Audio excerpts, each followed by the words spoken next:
Good morning, everybody. How's everybody doing? Thanks for coming. I know many of you, I see familiar faces, some new, which is great. So you kind of know how this goes. It's mostly open questions, but I've got a list here somewhere of some things I wrote down, just different topics to start off with, which is what I usually do. So Centennial Park West, how many of you have gotten out there for the Market in the Park or a concert or something? So it was fantastic for the first year. Still not quite done. They were supposed to be done May 18th. Still not quite done, but it was done enough to host the concerts.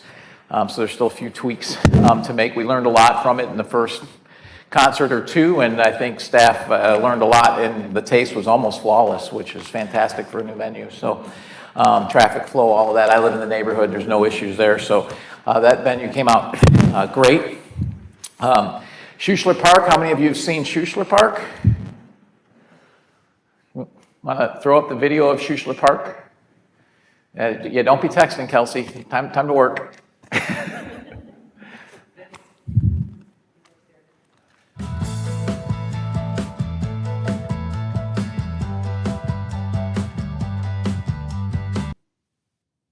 Yeah, that's the one. Yeah, keep playing it. Good afternoon, everyone. So that was far enough. So we opened that, but you can see that those are two full-size football soccer fields, and gives a place for the, basically Pioneers have a practice facility. It's amazing to me that they've been around for 50 years, and we built 20-some soccer fields, 20 baseball fields during that time, and we never once did anything that had any idea of football in mind. And the nice thing about this is you can see the yellow lines. Soccer is actually a bigger field, and the soccer stuff is in there. There's also a bunch of other nets, rollable nets. So because a lot of the smaller kids' soccer fields can go lengthwise because they don't use the full size big field. So it's fantastic. It's been great even when it rains. And then eventually we're planning on putting in the All Abilities playground there. I think there's a pretty high likelihood we're going to get a grant that will cover about half of that cost. So that's for kids with disabilities. So it has rubber flooring, all of that stuff in there as well. So right now, if you drove by there, you would see that area is all seeded and grassed, but there will eventually be a half basketball court and the playground as well. So the sledding hill is in progress, but should be functional for this winter. So there used to be a sledding hill down here, so we moved it over there. So Shusher Park is at 88th Avenue between 151st and 143rd, backside of Silver Lake Golf Course, over in Fairway. So let's see, what else do we have? The triangle. So we've approved the TIF there. We've approved the project there. The next step is a public hearing on the TIF, and then there's some other steps we have to do. You want to go ahead and play that? Probably want to turn it up a little. Work is well underway between the Village of Orland Park and Edwards Realty to finalize the details of downtown Orland Park, with the goal of breaking ground sometime this fall. If you recall, in 2004, the Village of Orland Park undertook an ambitious effort to develop an area that meets the village's long-standing vision of creating a pedestrian-friendly downtown environment for Orland Park. Having invested approximately $150 million into the triangle in public-private partnerships, public investments, private investments, land acquisition, and roadway intersection improvements, the project remains incomplete. Seeking to finally bring home the village's long-standing vision for the area, at the May 2nd, 2022 Village Board meeting, the Village Board approved the conceptual master development plan for downtown Orland Park. Downtown Orland Park contains 9.15 acres of undeveloped land in the Main Street Triangle between 143rd Street and LaGrange Road. This area is currently a TIF district. What is a TIF? TIF, or tax increment financing, is an economic development tool used to boost economic growth and create jobs by allowing developers to pursue developments that they normally wouldn't if they had to fund the projects on their own. TIF districts are created for three reasons. Number 1. The local government does not have the funds needed to revitalize the property. Number 2. Developers are hesitant to invest because redevelopment costs would exceed property values. And number 3. Without action, the surrounding areas are at risk of decay and an eroding tax base. Once the TIF is approved, the annual property tax increases in the district are frozen at their current level. The increment above the frozen level is then used to pay off the financing over time. The development will increase the property value within the TIF district, and once completed, create additional tax revenue for the community. The additional I'll pause retail it there. sold from the real estate can Everybody understand that? So what happens is that the tax level is frozen at the current level, so all the taxing bodies get what they've currently been getting for the entire life of the TIF. But the property is still, as it gets built, it has an assessed value and it has a property tax. All of the property tax they pay, all the additional incremental property tax that they pay, then goes into that district to be used for that district during the duration of the TIF. So that's why it has no impact on your current base, but it can be used for future, for basically to help fund that whole development. And then when that timeline is over, then all the property tax goes back to everybody. But you'll hear schools complain about this a lot, that, oh, they're taking money from you. That's their big argument. It doesn't take anything from them. It freezes the property tax level at their current frozen level. So what we have now currently is it's frozen at the level it was in 2004 when it was Ed's, well, not Ed's, Randy's Market. I'm going back even further in time. Randy's Market and all that were there. It's frozen at that level. That's what they've been getting for the last 20 years or so. When the TIF expires in 3 years, they'll get the new increment, which isn't a lot. It's just $97.50, but it is a little bit higher than what it was before. So that's what that does. So that's why it's a good tool, because it doesn't really impact anybody, but it allows us to develop something that we may not otherwise have had enough money to develop. So go ahead, you can keep playing it. increase the sales tax revenue from the community as well. For example, the current assessed value of all properties within the proposed downtown Orland Park TIF district is $0. That's because we own all that property, so it's not in taxed. 23 years, the new assessed value of the property will be approximately $45 million. TIF doesn't pull money from schools or any other taxing body. All other taxing bodies are entitled to the tax revenue they were receiving before the creation of the TIF district, and schools and other taxing bodies will receive the benefit of the tax revenue after the TIF district expires. Without the TIF district, the assessed value of all properties within the proposed downtown Orland Park TIF district will remain $0. Remember, TIF is not a new tax. Now that that's out of the way, in order to continue development in and around the TIF district at the Main Street Triangle, the village must do two things. One, amend the existing TIF district boundary to include a subset of the parcels currently in the TIF district, and two, designate a new TIF district on some of the parcels currently in the TIF district. Since the May 2nd, 2022 Village Board meeting, the plans of downtown Orland Park have evolved to create a truly iconic and enjoyable experience, attracting some of Chicagoland's most desirable cafes, restaurants, and marketplaces. There will be over 140,000 square feet of new building space that will be used for retail, restaurant, entertainment, and other commercial uses. But most importantly, no new residential space will be built. Heroes Park will be the central hub to downtown Orland Park, designed to accommodate flexible outdoor activities, including farmers markets, concerts, ice skating, and additional activities. The site will include a tribute to Heroes water feature and over 37,000 square feet of landscaping area, with plenty of trees for shade and a plethora of lawn room for everyone to enjoy. The North Pond will be another beautiful feature for the development. Residents can overlook the water feature while enjoying the businesses of downtown Orland Park. This area will have a completed pedestrian connection to LaGrange Road for more access. Downtown Orland Park is seated right along a rail line with a Metro commuter rail stop at 143rd Street. This considers the development a transit-oriented development. Transit-oriented developments, or TOD, Create compact mixed-use developments near public transit to ensure people ease of access to jobs and other services. Some examples of other transit-oriented developments include Downers Grove, Park Ridge, LaGrange, and Arlington Heights. Some of the other updated parcels include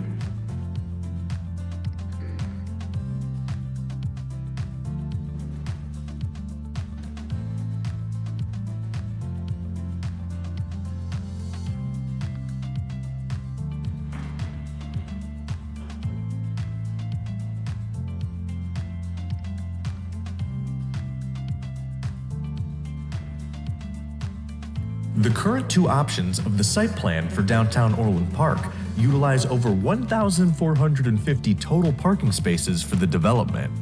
According to an independent parking study done on July 16, 2024, this amount of total parking spots will exceed the required amount during peak projected times for parking needs in both site plan options. With the expansion of Heroes Park from the previous Crescent Park parcel, a traffic study needed to be done to determine how traffic would flow throughout the downtown Orland Park area. According to an independent study done on July 22, 2024, with the modifications to Crescent Circle Drive, Jefferson Avenue, an addition of a pickup and drop-off area on the north side of 142nd Street, and new access drives serving parcels A, B, and C, the intersections that provide access to downtown Orland Park will accommodate development-generated traffic without impacting internal intersection operations.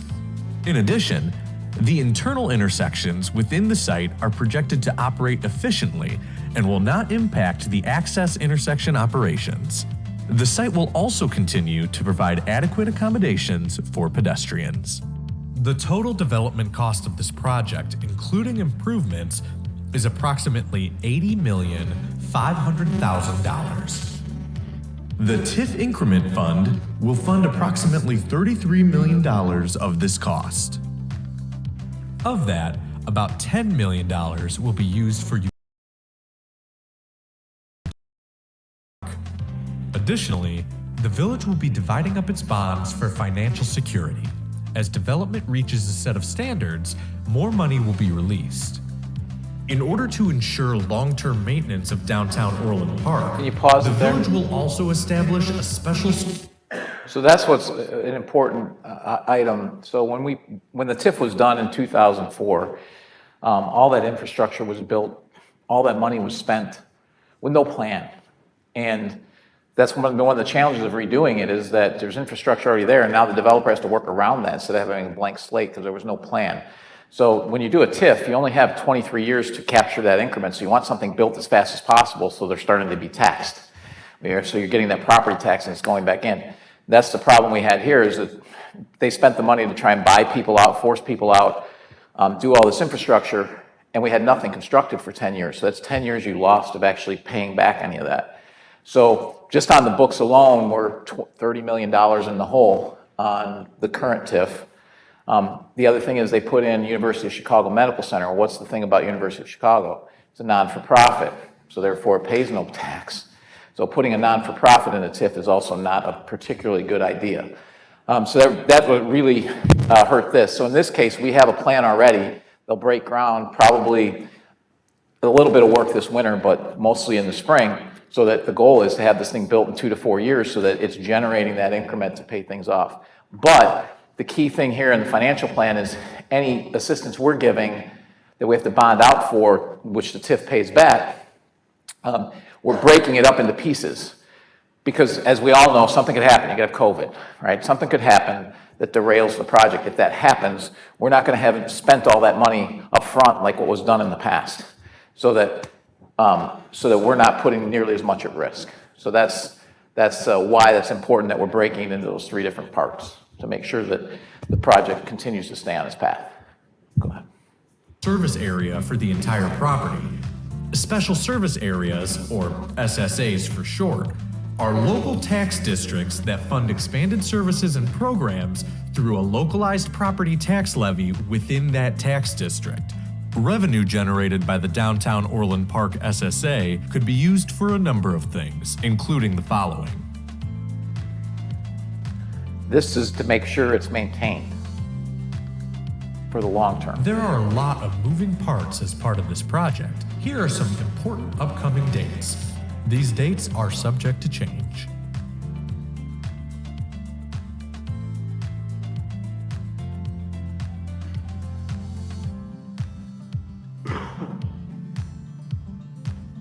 Because of the importance of this project for the community, we want to hear from you. Before a TIF district is created, the redevelopment plan must be available for public review at least 45 days prior to the public hearing. The public hearing offers the community an opportunity to raise questions and voice their concerns about the proposed redevelopment. A registry of interested residents and organizations must also be created for each TIF, and a notice of important TIF activities shall be sent to those registered. For more information or to sign up for the TIF registry, please visit orlandpark.org/DTOP. Thanks to staff for putting together that video, which I think is very instructional, informative. As somebody who inherited this problem, it's been a long slog to try and get something done. We've gone out to try and get developers a couple times. We picked a different one actually some years ago, and then COVID hit and they backed out. So it's been taken a while to get it done, but we're looking forward to it. I think it's definitely based on the marketplace, and I know that once we approve it completely, they'll start announcing. They do have, I think, a couple of letters of agreement to come into the site. So I think when that stuff starts getting announced, people will like it. The Nature Center, you may have heard about that. Anybody even know where the Nature Center is? So between Southwest Highway and LaGrange Road, that little triangle piece with the swamp, kind of across from McGinnis Slough. Then there's a building there. A landscaper had bought it and built the building. Gillette Decay. The village bought it some years ago. Anyways, long and short, when I got here, there was about $3.2 million being spent. So they spent the last of the $20 million bond that the voters approved for open lands to buy the place, and then basically left it on the village funds to fix it up. And it was like $3.2 million. It wasn't something I could stop, so I didn't really spend a lot of effort stopping it. But it was very clear that it's not just the park. They had this grandiose scheme that it's going to basically be a nature center like Little Red Schoolhouse. You see the size of that building. I'm like, you're living in a fantasy world. School buses will come here. I'm like, no. They're going to go to Little Red Schoolhouse 4 miles down the road, which people come from all over the world really to see. So, what was the best thing we could do with it? Well, I looked at it, done a lot of work with Cook County Forest Preserves. I'm like, well, here's the other problem we have.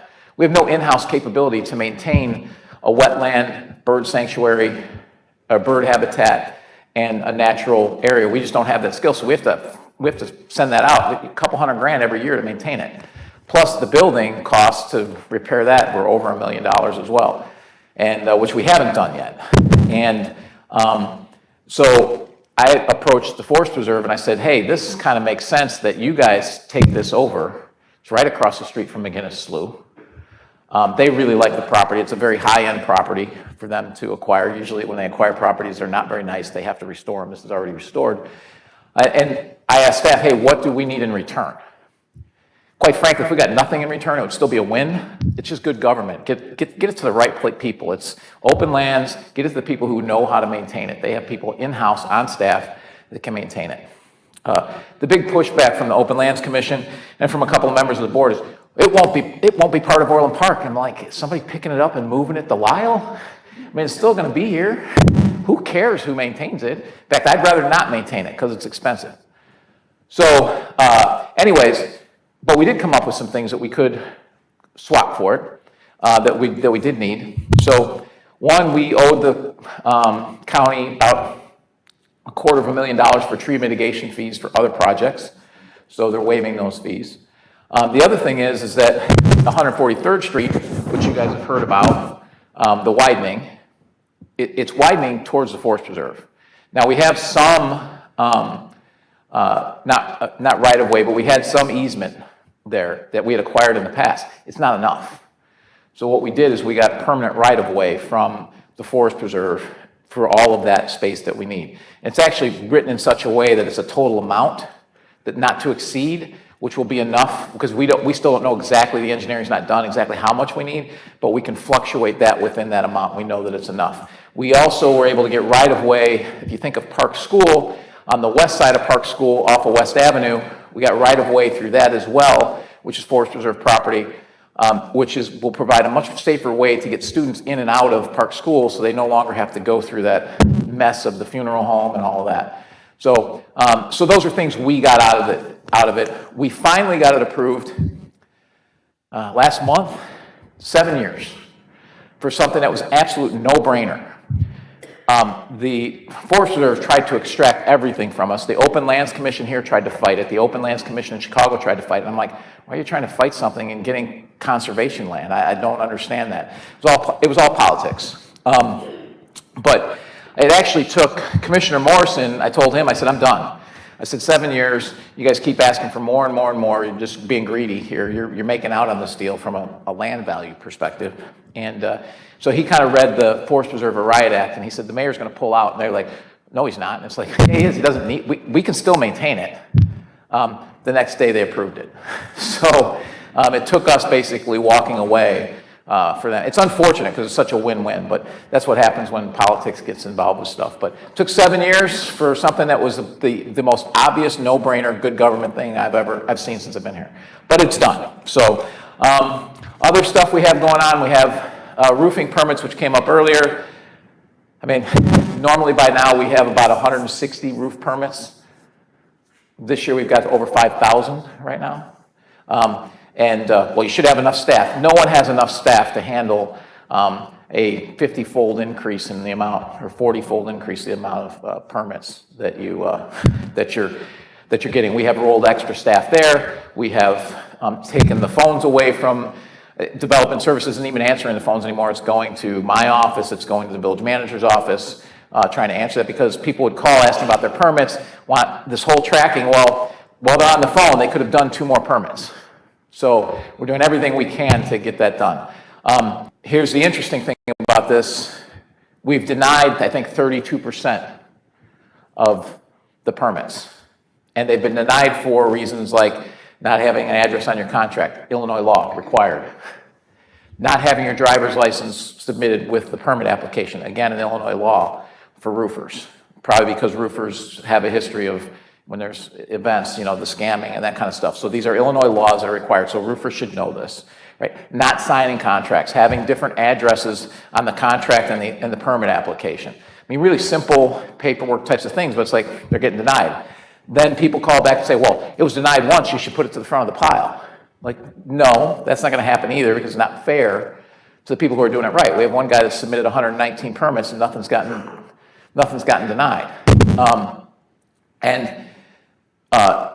It's also would give no incentive for the people to fill it out, the contractors to fill it out correctly the first time.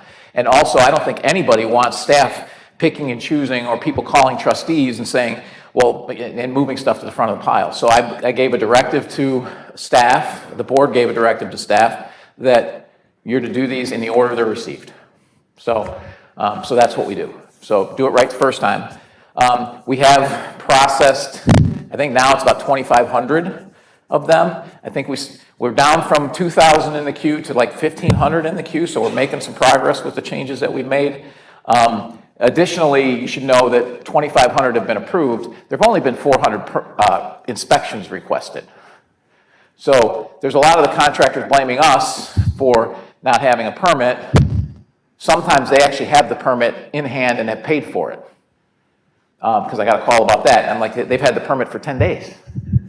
And they're telling the customer they don't have a permit yet. Because let's face it, they can't get to the jobs nearly as fast. I'm sure we've approved 2,500. You haven't seen 2,500 roofs going up. You're seeing roofs going up, but not that many, right? So the contractors can't get to it. We're an easy foil right now to blame the village for it, but the reality is even the contractors can't get to it. I can speak to my son in Denver. I was there a year ago when the tornado hit. A lot of roof damage. He just got his roof last week, and that was from last June or July.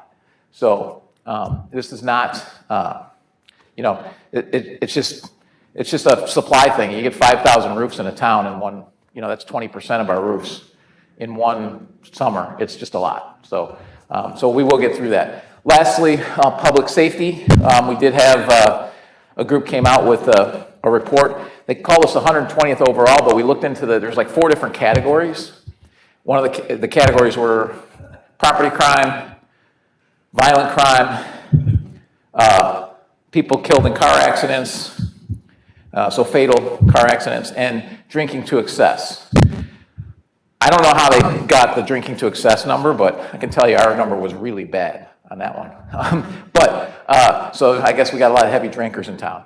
I'm not one of them, but they're in town. The crashes, we had 1 fatal crash. I think 2 or 3 people were killed, so that throws our numbers up. But violent crime, we were number 5 in the country. So out of 320 or 360, I think 360, the 360 largest city suburbs, we were number 5 in the country for lowest violent crime and number 2 in the country for lowest property crime. So great work from our police department. So which I think you all know. So really, that's all I have kind of as opening stuff. So at this point, just answer questions that you all might have. You noticed cable or whatnot being installed on LaGrange Road, cameras going up on the poles? No? Any idea? It could be. I mean, we put cameras up, from time to time in different places for different reasons. But I don't know of anything specific. There's no specific project, but our police generally add a couple of cameras every year.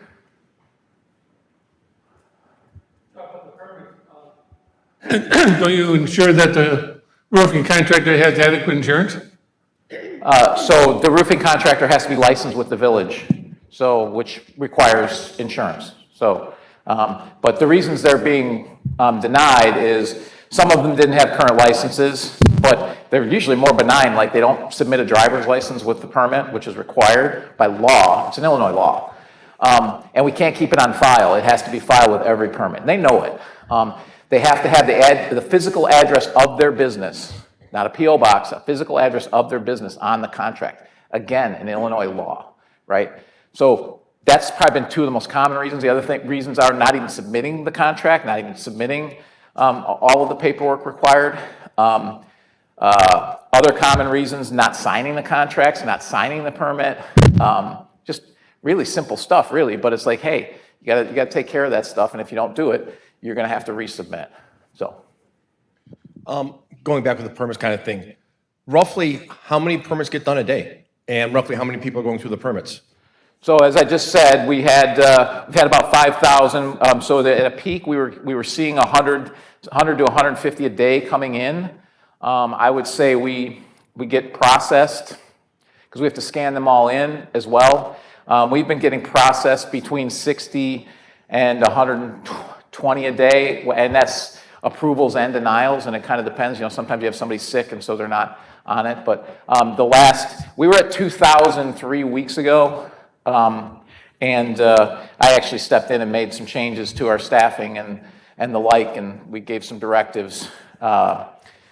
Technically, I'm not supposed to be involved in operations. By law, it's all the village manager, by law, actually. But I said, enough is enough. And so myself and a trustee got everybody in a room, and we walked through it all. And so since that time, we've lowered the amount of outstanding permits from 2,000 to 1,500. Some of that is there's been a little bit of a slowdown in them coming in, but a lot of it's been more people on it. I've actually been going in on some nights and looking at and doing some permits, so as a trustee as well. So we're getting there. But at the end of the day, as I said, 2,500 permits approved, only 400 inspections. So there's a lot of contractors blaming the village right now, but the reality is some of them are actually sitting on permits and blaming the village. I know this is happening because a week ago I had someone say, my daughter's permit, and the contractor says you guys aren't approving it. So I went back and looked. I said, well, you submitted it on June 3rd, but didn't submit the required paperwork. It was denied on July 3rd. On July 8th, they resubmitted. It was approved on August 7th and paid for. So it was approved, paid for. They came in, paid for, and picked it up on August 7th, and on August 13th, they're telling you they don't have it yet, and it's the village's fault. They can't get to your work. So we're an easy foil in that regard. And then you're saying that, it's falling on the contractors, vice versa, whatever else. Is there a way that we could check online without having to call or anything like that to look and see if it was approved or if it was even applied for? Because that No, way we there's can't no have- way for you to check in line and get into our internal systems, which you wouldn't want the public to have that ability to go check your stuff. So no, there's no ability to do that. We've moved all the phones. This is what I said earlier. We moved all the phones to the village manager's office, to the mayor's office, and one other person that are handling. So the one thing we are doing with the phones now is that if you know you've submitted or your contractor has submitted before the date, like right now, I think we're on July 26th. And if you submitted before July 26th, you haven't heard anything, you can call and ask that question. But if you know that you weren't submitted until, August 15th, we just can't have everybody calling. But if you know for a fact that it has been submitted, like if you are the GC and you know you submitted, you can call us. So we do check it and see what's going on with it. When I get calls, I can access the system and check it. But, this one thing I just told you about, the July, it took me 35 minutes of my time to track that down. And the contractor's just flat out not telling them the truth. But at the end of the day, here's the deal. We had a storm on May 7th. 5,000 roofs. It's 20% of the roofs in our town, okay? There's no staff anywhere in the country that is built to handle that. There's no temporary people. We've tried bringing temporary, but there's no temporary people we can bring. We've shifted staff. We've done everything we can. We are getting, we're working through the backlog. But at the end of the day, we've approved, over 2,500 permits have been approved. Only 400 inspections have been asked for. So it's easy right now to say the village is the problem because of the permits, but the reality is the permits are going to be done, and then it's going to be, and eventually it's going to be all on the roofers can't get to it fast enough. They don't have enough crews to do this many roofs. It's just, that's the way it is. And I'm sure if I'm a roofing contractor, if I've got someone with an actual leak, they're going to take precedent, right? If most of them, I haven't been aware of any that have actual leaks. They just have, there may be one or two that we know. So I haven't seen tarps and all that kind of stuff. It's just they're damaged, and so it's not leaking, so it's not as pressing. So people, hey, we have people that have an Orland Park address that are unincorporated that have been submitting permits, and then we have to research all that. Now we have a very technologically savvy board member who went in and wrote some scripts and he went in and managed to clean a lot of those out. I had a contractor the other day that I saw that didn't submit all the paperwork. So I actually did them a favor by looking forward and searching his name, and I found 5 more that he submitted, and I denied them all because he didn't do it. He did the same thing on every one, but it could have taken 2 more weeks to get to him, right? So.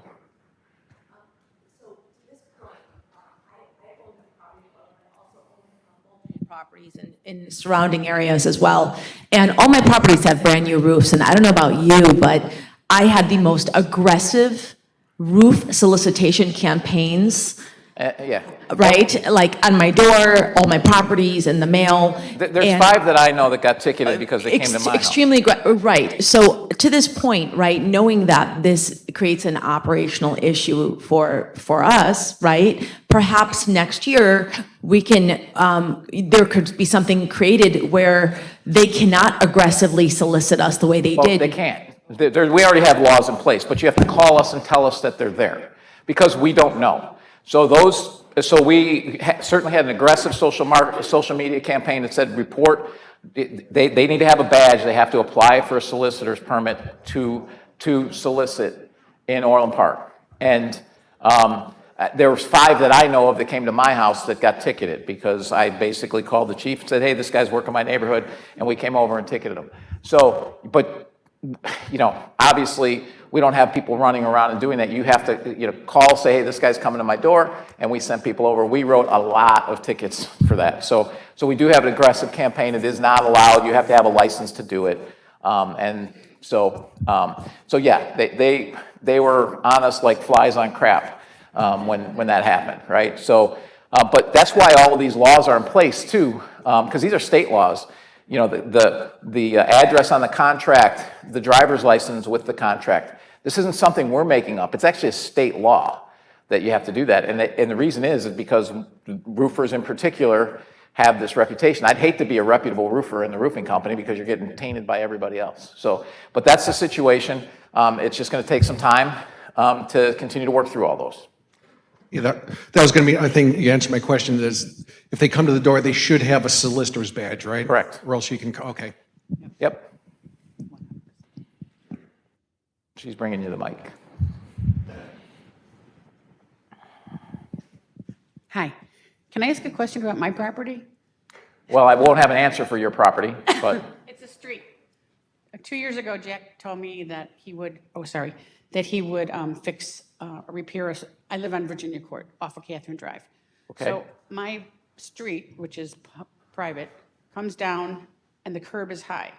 And 3 times a year, you guys have to repair this curb.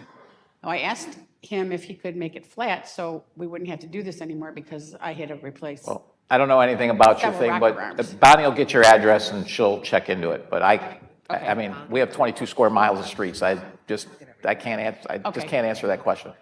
So, Okay, so then when is Pete's opening?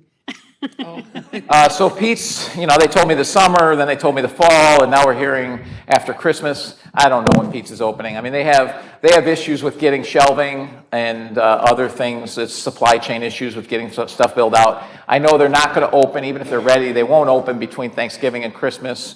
If they don't open by the beginning of November, they won't open until after January 1st. And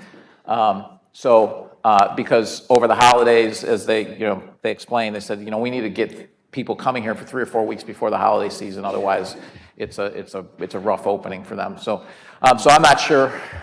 It's up to them. When a roofer keeps making the same mistake on a permit, do you reach out and tell them what they're doing wrong so you don't have to waste your time going through more? Every denial says the reason. Okay, thank you. So, yeah, and they still do it. So, what can I tell you? One roofer, 119 permit requests, not one denial. It is not hard. It really is not hard. And I had one, and this is the last thing I'm going to say about roofing companies. I had one roofing company sent letters to all of their customers, and I'm getting emails from customers. I finally, one of them attached this letter. So then I sent a letter to both an email to the roofing company, and I sent an email to all of these customers, all the people that had emailed me. I said, now to give you more information, your particular contractor is the most denied contractor in the village. More permits denied than anybody. But he has 17 approved, so he does know how to do it. So that's what's going on there. So for them to put the blame on us, and then I sent an email to that contractor and I said, you know, you're creating a bad relationships with your customers, and you've created a very bad relationship with the village, which is probably not, if it was my company, I'd be pretty upset with my people for doing that, for something that's this simple, to have your address on your contract, which is required by law, and submit a driver's license, and sign the contracts. Just not that hard to do. So, but that's what we're dealing with. Hi, I prepared a little bit of information I wanted to bring to the attention of the Office of the Mayor, a stretch of unkempt and unsightly properties that sit about a half a mile south of 167th and Wolf Road. This area, and this is near the Brook Hills and crossing at Brook Hills subdivision. Yeah, so I'll save you all of that. Unincorporated. So All of that? Those areas are unincorporated. We have one incorporated property in there. That is El Cortez, is the incorporated property. We are currently in court. Well, there's a lot of court proceedings, but we're currently potentially pursuing demolition orders. The problem is it's in a floodway, so it can't be built on. So we may end up with demolition orders. We're applying for DNR grants to potentially clean up and restore that whole area to a wetland because it can't be built on. But that's the only property there that is village-owned. The rest of it is county-owned. One of those properties has been in court with the county for 2 years, so we're well aware of it. We talk about it regularly. We've got plans in place to try and address it. So even the house with the shipping containers? The house with the shipping containers is Cook County. It is actually one we could annex.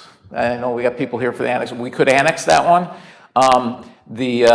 That's the one property there we could annex. We don't want to annex it because Cook County is already in a 5-year court battle and they're getting towards the end of it. So we don't want to inherit that mess. So yes, that's all Cook County. Okay. So we're well aware of it, trying to clean it up, but it's, the reason why we can't annex those properties is because basically the rail line bifurcates the village, except for one section over by where the TIF district actually is the only place that connects Orland Park. The rest of it is, you've got an unincorporated rail line running all the way through. So we're looking at potential ways we can potentially incorporate that, which would allow us to grab some of those properties because we don't surround them because of that. So we can't force them to annex because we'd like to, because the county's not doing anything to clean them up. Then we could get them cleaned up. But those particular areas are in a floodway; they can't be built on. So we're pursuing, like I said, we're pursuing IDNR grants that would allow us to. We could potentially get up to a $1 million grant to basically demo those buildings and restore that to a wetland. It'll never be built on. So, And what about the strip mall area? There's a strip mall on Route 6 that, it's my understanding, it was purchased a few years back. New owner does not keep up with the property. There's one open business in the strip mall. So I don't know which strip mall you're talking about. If you're talking about the one off of the Brook Hill subdivision, we're aware of it, we cite it, but we have to go through court, just like anybody else it is in Orland Park. So we cite it, we force them to clean up. We also do, we can also do cleanup, and then we lien the property for what we've spent to clean it up, but there's court proceedings we got to go through. All right, thank you. So.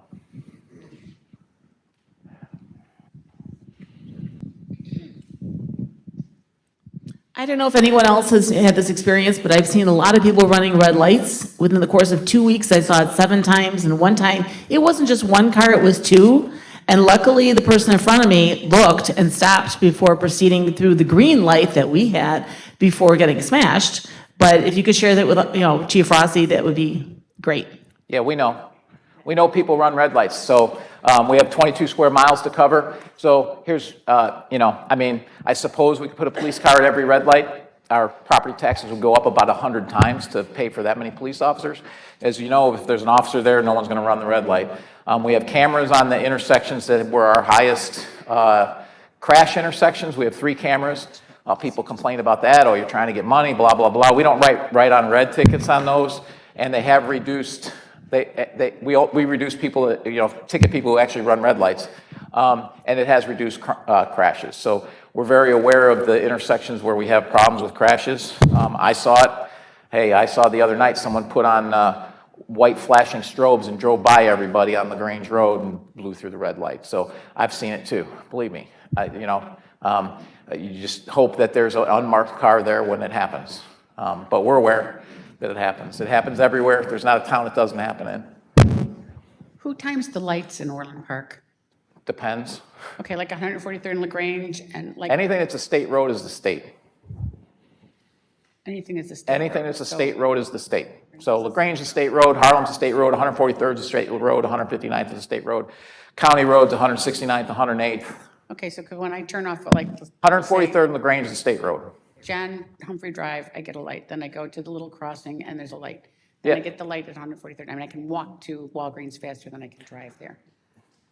Again, LaGrange Road is the state, so.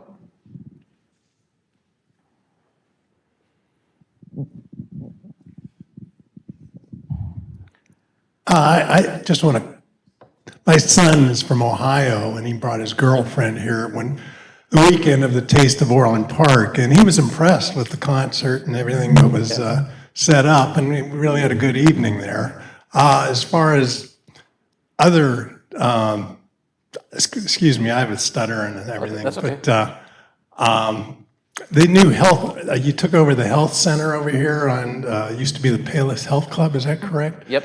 How's the membership going? Are you getting more people coming in? And Membership is going okay at the health center. So the health center was acquired before my first election. It was okay. It was basic. You grew up here in Orland Park? You were a Sandburg High School grad? I left my senior year, so I went to school with Okay. Bonnie from kindergarten through 11th grade. So what What position did you play when you were in the football team? Where? I didn't play football. I was golf, baseball, and basketball. So Okay, I was a small forward in basketball. All right. That was back when short people could still play forward.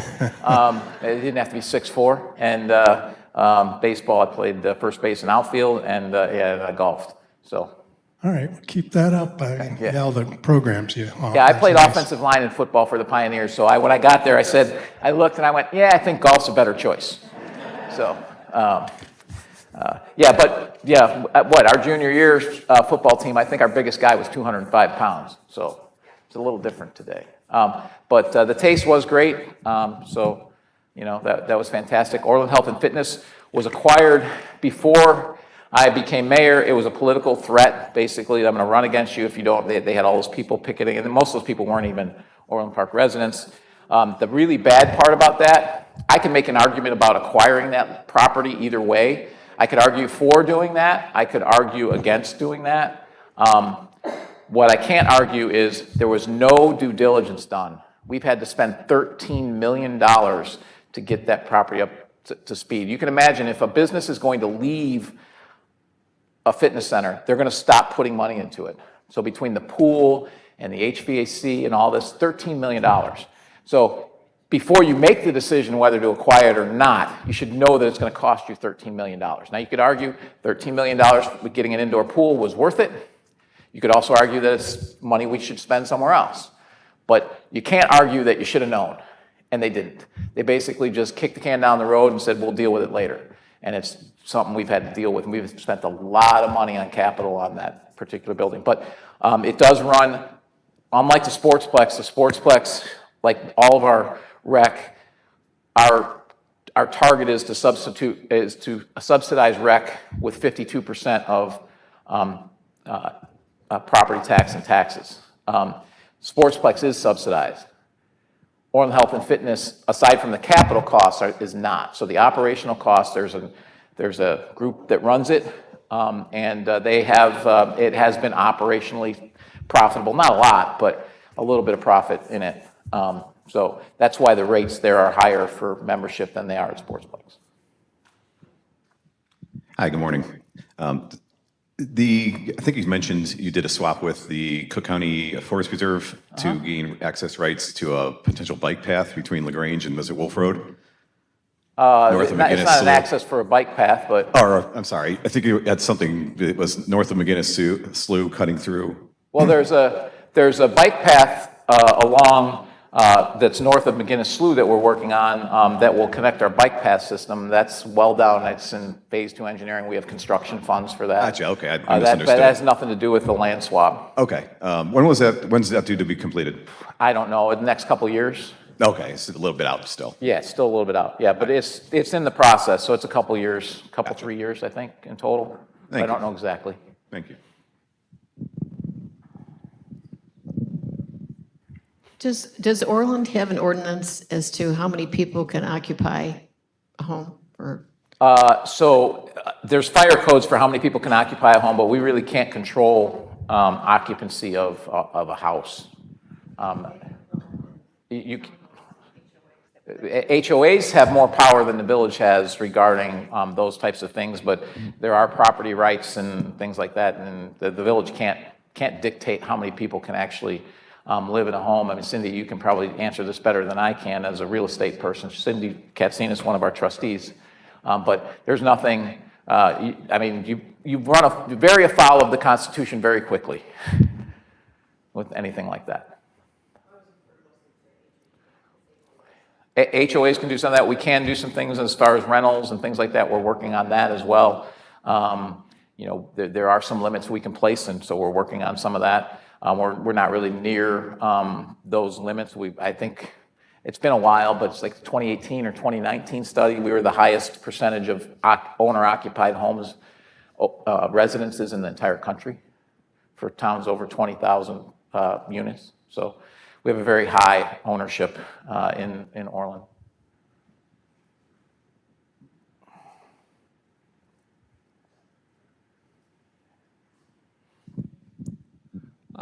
My question is, have any businesses shown interest in the parcels around Heroes Park? Yeah, so they have, I can't announce them because it would not be in my place. One, they have letters of, they have letters of agreement with some. And my understanding now that we have approved the project, that they were signed because they were waiting on that. So I'm aware of some of the businesses that are going there that they've been talking to, but it's not my place to announce that. It's the developer's place to announce that. And I would imagine that somewhere around the groundbreaking, some of that stuff will be announced because it'll be finalized. We expect the construction will start right away. There's some other things, it talked about utility relocation. I mean, there was a lot of things done wrong in that development, but I mean, even for those of us who aren't in, I've been involved in some construction, but I think most of us know that easements, utilities usually run along the edges of properties, right? Well, the village in its infinite wisdom, when they designed all of this and they put all these in, they ran the utilities right through the middle of these properties. So we've got to move them all. It's about $2.5 million that we have to do. So there was a lot of, so what happens when people do things on the back of a napkin? And it's not the 60s anymore. We have people that can engineer this stuff. So that's an expense that we have to bear. But that's part of that $80 million that you saw.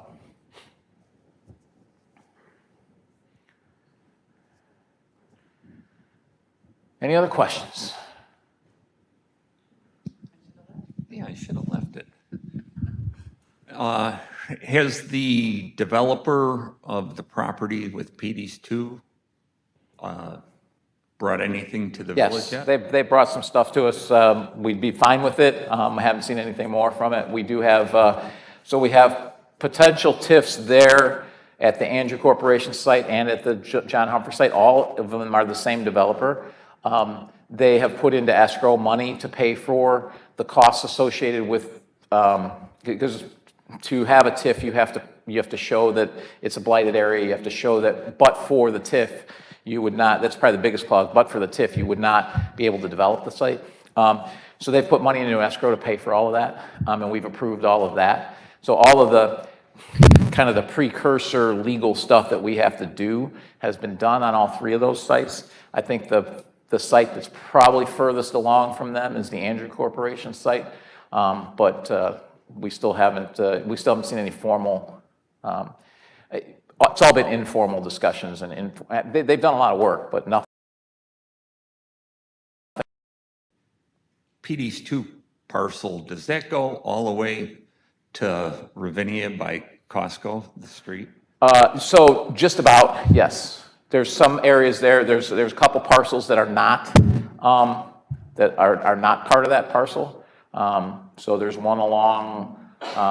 There's one to the south of Ravinia, and then there's one little piece that is not theirs. Because I saw Homer's Tree Service clearing one part of the area in the last month. Yeah, so stuff that's over the sidewalk. And I heard someone with a sigh and no trees. Most of the trees that grow on those properties are garbage. They're not nice trees. So they're weed trees. Anything you see growing fast like that, heck, I've got a neighbor of mine that thinks that their buckthorn that grew is a beautiful bush. And unfortunately, it's putting buckthorn everywhere else, and they shape it and all this stuff. And I'm like, this is a weed. It was never part of your landscape. And then there's another, and then they've got an arborvitae, and they've got a mulberry growing in it. It's now this big around. It's like, why didn't you pull it when it was like this big and green? And now it's a tree, and it's right next to their fence. And I'm like, okay, but it's their property, so there's really not much we can do about it. I too am growing a large weed right now, and it's lovely. I have two questions for you. The first one is, on 82nd Avenue, people are driving really, really fast on 82nd and on these side streets, like these interior streets. So is there any recourse that we can take to just kind of slow them down? Because so we do things all the time. We put speed, but 82nd Avenue is tricky because county road, so Right, that's what I jurisdiction heard. issues are different. But we do what we can for that. Speeding is a problem everywhere, and we get the same thing in our subdivisions. Oh, they're going faster than 20. Well, we know people go faster than 20. The reason why the speed limit is 20 is to keep them from going 40. Okay, we don't expect people. In fact, most of us probably can't even keep our cars at 20 miles an hour unless we're riding the brakes with new cars. But every time we do a speed study in a subdivision, all the speeders that we catch all live in the subdivision. They're not, and that's, unfortunately, that's what we deal with. But that particular area is a county issue. But Bonnie can flag it to the chief and see if, Because we there's do have kids on the patrol. bus, and then there's like deer crossing, there's animals running, so they're doing really fast. And then one more thing, what's going on with, because I thought of this because you brought up gyms, vacant gyms. What's going on with what was it? Oh, come on 143rd, not the Rivet, Riviera. Yeah, what's happening with that nightmare over there? Nightmare's a good response. It was purchased. They did some work on it. I think they realized that they can't really operate it as a fitness center. They did obviously lease out the restaurant. They did lease out the banquet facility. In the banquet facility, they did an amazing job in there. Because it was really dated before. It is actually very beautiful. Way too much parking. Personally, I think the highest best value use for that property is probably townhomes or something like that. It's not a commercial area. I'm surprised we haven't seen because duplexes have moved pretty well here. I'm surprised we haven't seen that, but yeah, we're dealing with a lot of property maintenance related issues with the back of that property that we're in court with and dealing with. They get ticketed a lot. They took down trees they weren't supposed to take down. There's a lot of stuff going on there, but yeah, unfortunately, it's there's several properties that are owned by people we wish they would sell it to somebody who would actually do something with it. A good example is CubeWorks, which bought Sears, and somehow CubeWorks thinks that they will be able to put basically an upscale flea market in the Sears, and there's no way we'll do that. Basically, what they were doing, where they were buying Carson's boxes, they were taking all of the furniture and all the displays and everything and rearranging them into small little retail shops inside of. So they did this in Maryville, and they've done it in a couple other places, and they thought they were going to do that here. It's like, no, you're not going to do that here. You're not going to devalue the mall. The mall is a top 1% traffic mall in the country, a top 10% revenue per square foot. You're not going to devalue the mall that way. The mall won't give them a connection to the mall. And they're like, well, they have to. I'm like, no, they don't. They own it. And oh, by the way, it's over 50,000 square feet. Anything over 50,000 square feet in Orland Park requires a special use permit. The board is not going to give them a special use permit for that. They've been told that. They still try to do an end run and apply for a business license, like we wouldn't notice that. So I actually flagged that because all of our license requests come through just like the permits. So I actually saw it as I don't know how I stumbled across it, but I stumbled across it, and we immediately told them no. So that's a property we'd like to, and there are actually users that want that site, that want that Sears site, but we can't, they won't lease to them, they won't sell to them. So we're kind of in a trick box. We're trying to figure out what exactly they're doing, but so that's. She mentioned the speed on LaGrange Road, where I'm Southmore, across from Carl Sandburg. I mean, I hear motorcycles hitting 100 miles an hour down that street. Well, first off, you're not going to hear a motorcycle hitting 100 miles an hour because motorcycles can make a lot of noise at 10 miles an hour, depending on how they're done, so you won't hear it. But 131st and LaGrange, I mean, basically we end there. So we do patrol it, we do write tickets, anything over 25 miles an hour, we impound the car. So we have patrols. Every one of our beats borders, except one, borders LaGrange Road. So every one of our beat cars is hitting, so we have a lot of presence on LaGrange Road.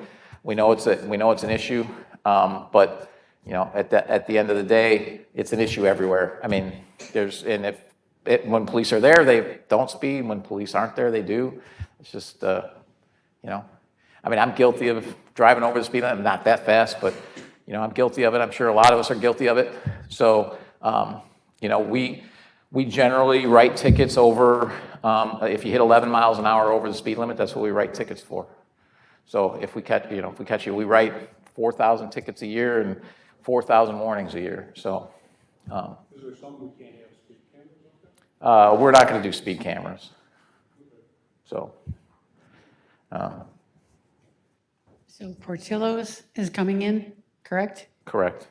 Will they do something about the traffic so it's not on LaGrange Road, so it backs up like in the back of, because when Andy's backs up, I mean, it's sometimes you can get in an accident and you're in that lane and then you want to move over. So if we have another drive-through on LaGrange, we have somebody backing up There's again. no drive-through access on LaGrange. What? There's no drive-through access on LaGrange. Okay, thanks. So the drive-through access is on the ring road in the mall. So, and there's a pretty extensive traffic study on how to handle the inflow of that traffic so it doesn't back up on the mall as well. Good morning, sir. Back to the properties, 131st, 5th and Harlem Avenue, southwest corner of that intersection. Not There's us. this property. Oh, that's Unincorporated, I believe. It's unincorporated, it's not even something, I mean, we could, I suppose we could go through the Forest Preserve and acquire that property, but we have no interest in acquiring that property. It's not us. Would you be able to tell us what's going on with that I have property? no idea what's going on. It's not us. Okay. It's a county property. It has, I mean, it's not even, that 135th in Harlem is not even close to, relatively speaking, it's not even close to Orland Park. It's probably half a mile away from anything that Orland Park has. So. Thank you.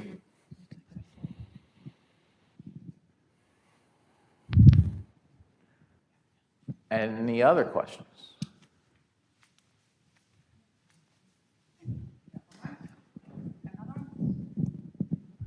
As far as, excuse me, the new piping on the water over here on T-Brook and Wheeler, that's all been completed, but is that being done with the rest of the village, or is that just? So that question's about the water main that's been going through, T-Brook, Wheeler Drive, all that. So for those of you who've been here before, you've heard me talk about this. So there was our water system, we obviously get our water from Chicago. It comes through Oak Lawn through a pumping system. Oak Lawn charges us for the water. We charge you for the water. We pay Oak Lawn. The water goes all the way to New Lenox.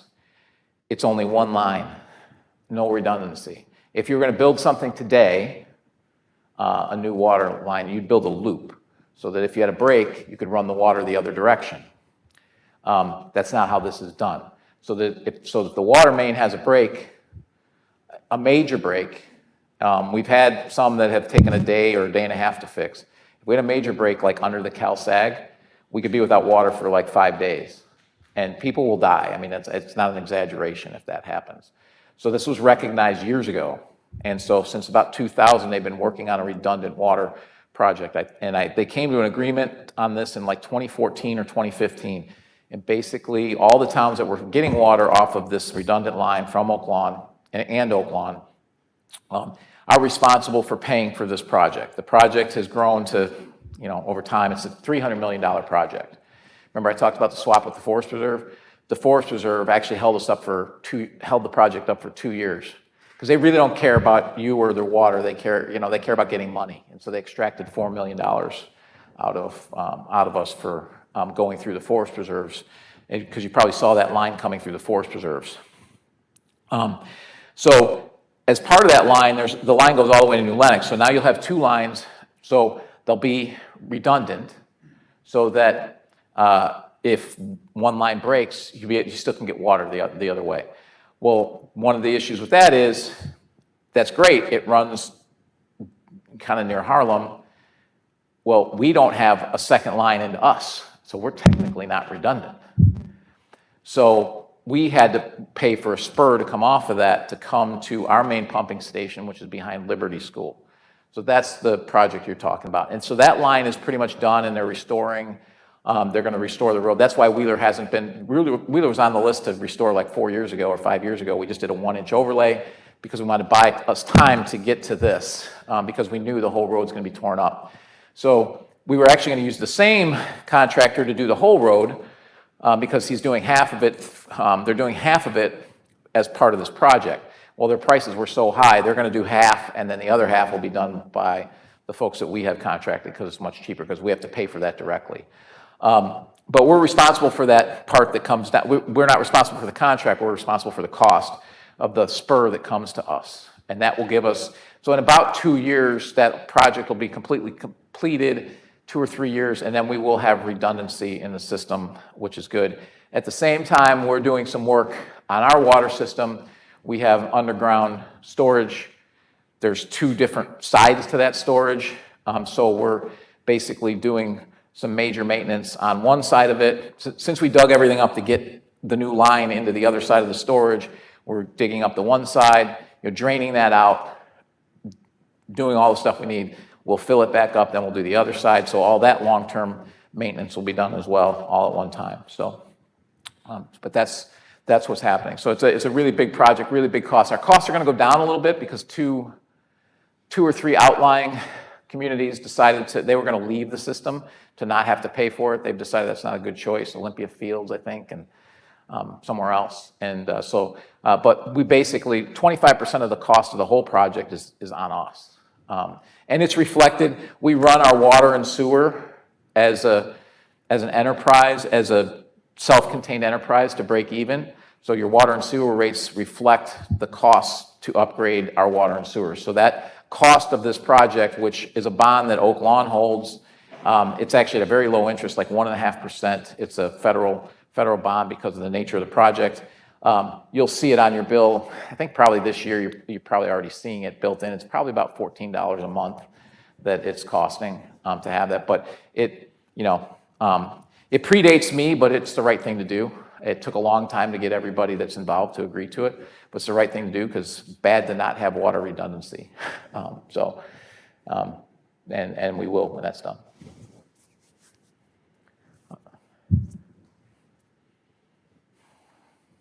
I just wanted to give kudos to Robex. There you go. So she looks like she's embarrassed back there and blushing. So, but no, thank you very much for Robex for sponsoring this. We really appreciate it. That's any other questions? Unusual to run out of questions in an hour. So I'm just curious. I do enjoy participating in our events like the Liberty Run and then the police officers bike ride. Is there plans to bring back the duathlon as a sports flex or considering a mini sprint for the Centennial Pool area? I don't know about those events. Our recs, I mean, we have a lot of events that our rec department puts on, but they evaluate the amount of attendance in every one of those. And so they kind of, they're actually very good about, they're one of the departments when I got here that was very good about constantly looking at how many people were going to the events, what was the cost of putting on the events, like the mud run that we used to do, we got rid of. Well, the mud run costs, basically it costs more than some of the concerts to put on. And the amount of participants, there were like 100 residents that would participate. It was mostly people from out of town, but the net cost, we were losing $30,000 a year on it. I'm like, this does not make a lot of sense for 100 residents. So we basically got rid of it. And then the cost is really the setup and takedown of that event. So we're constantly looking at those types of things. So, and it's all a balance of, it's not necessarily about making money on events, but it's a balance of how many people are enjoying it, how many people are taking part in it, versus like, obviously the taste. When I got here, we were losing $200,000 a year on the taste. We got it before COVID, we actually got it to where it was positive because we got a lot of sponsorships. We're not positive now, but we're better. We're better than 200,000. But I mean, we get 30,000 people there. So, it's not all about the money, but we do have to look at all of those things and balance the time and all of that. So they do look at that. So, if you email me or email Rec, I can ask them. But I don't know what's in their plan, and I don't know on the winter schedule what's in our schedule exactly. The old pumping station on Williams Drive, what are they doing with that? On Williams Drive. 143rd, like Catherine Drive, and it's in the Heritage. It's in the complex there. It's an old building. We have some of our pumping stations are still active. We have a couple that are inactive. They're used for the ones that are inactive are used for storage. As those buildings become obsolete, in other words, they need to have roofs replaced and stuff like that, they'll be taken out. They'll be demolished. But a lot of our pumping stations, though, that are in those places are still active. So I just don't know about that one.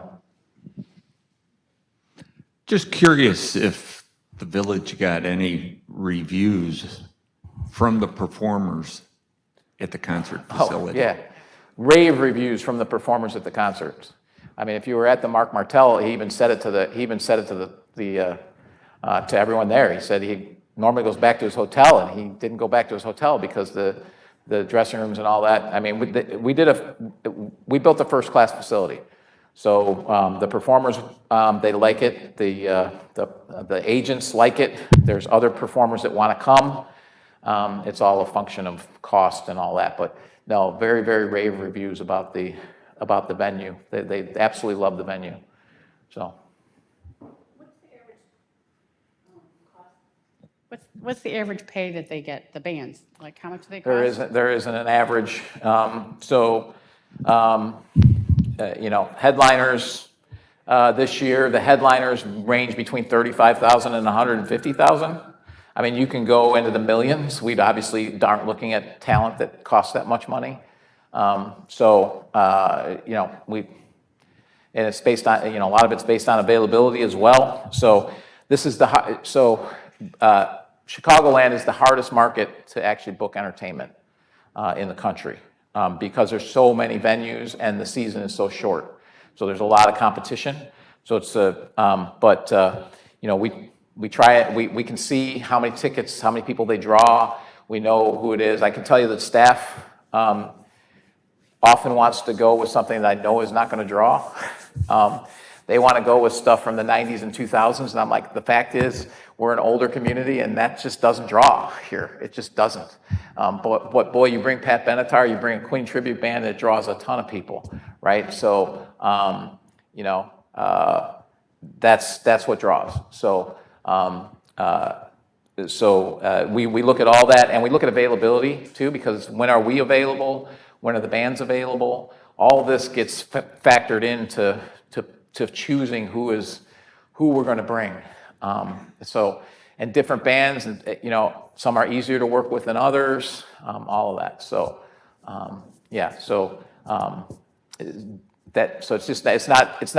it's not simple, I guess, it's a complicated process. But because we have the venue, because we were building the venue, it was hard to get people to commit. Now that they've seen the venue, now we're getting people calling us. So we think it'll be a lot easier to book people earlier.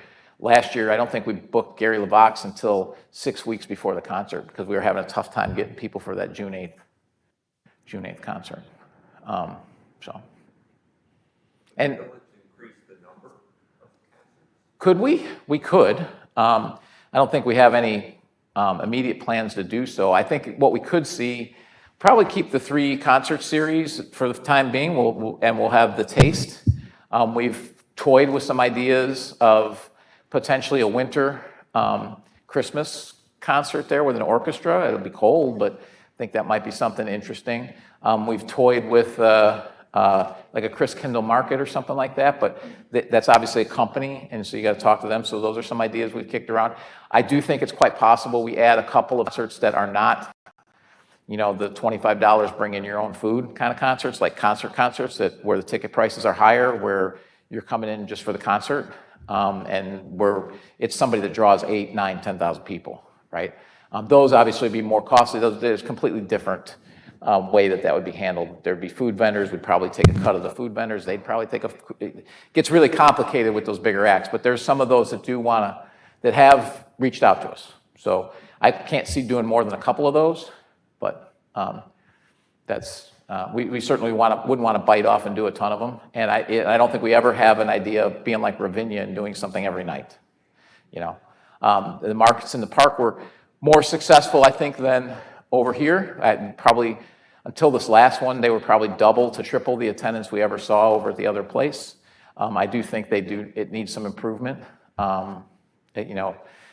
We need to get probably more food trucks there. We need to, farmers don't want to come, and then the farmers didn't get any money because farmers raised their prices when they come, and people won't pay them. That's what happened when we had farmers there before. So we have talked about that, but that's just the reality, is that the farmers don't come because they don't make money at the event, because everyone goes to the grocery store to get their stuff. They say they want they say they want fresh farm food, but they don't want to pay the price that they're going to have to pay to get it. So that's what we've seen with the farmers that are there. So we're looking at all that, but I think at the end of the day, people do like going there to enjoy the music.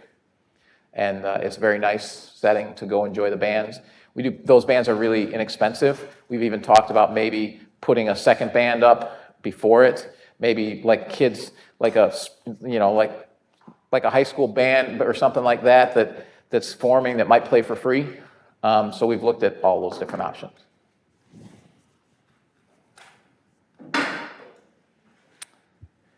Any other questions?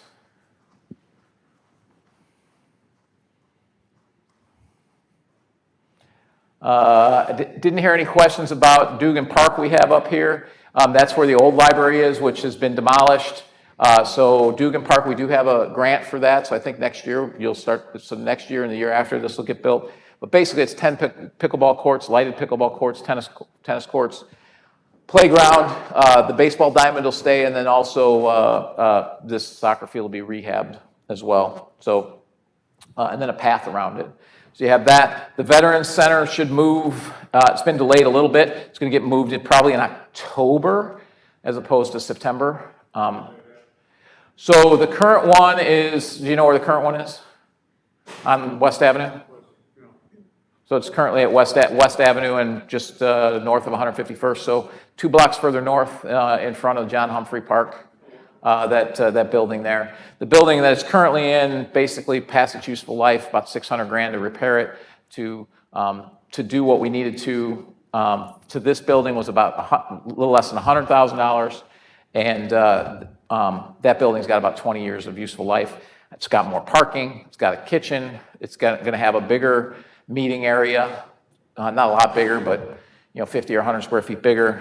It's got a deck, which is, a member of the VFW and the Legion would be nice to have that, so they can host their picnics there as opposed to going somewhere else to host their picnics. It's obviously right in the forest.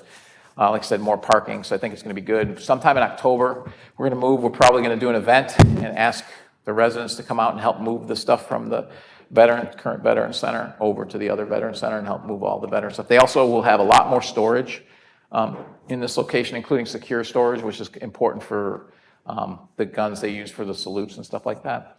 So, and then also in the back, there's a new athletics maintenance garage going up. That garage was actually falling down, so that's getting done as well. We're going to get rid of it. I don't know. It's such a small piece of property. I'm not sure what's going to happen with it. I don't think anyone's going to want the building. It needs too much. So we'll either sell it or we'll end up just raising it and end up demoing it. Probably first we'll try and sell it. And then from there we'll, it's such a small property. It's really hard to figure out what a good use for that building is, really. So it very well might just end up being a vacant piece of property, or maybe someone would buy it and put a home on it. I don't know.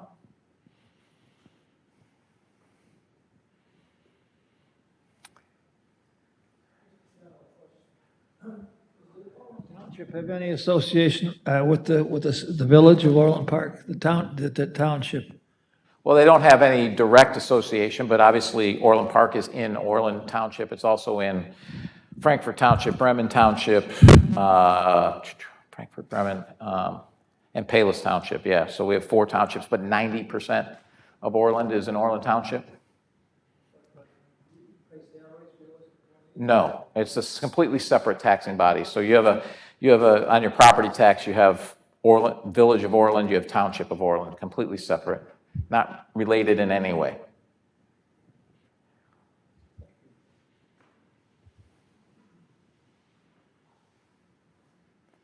Any other?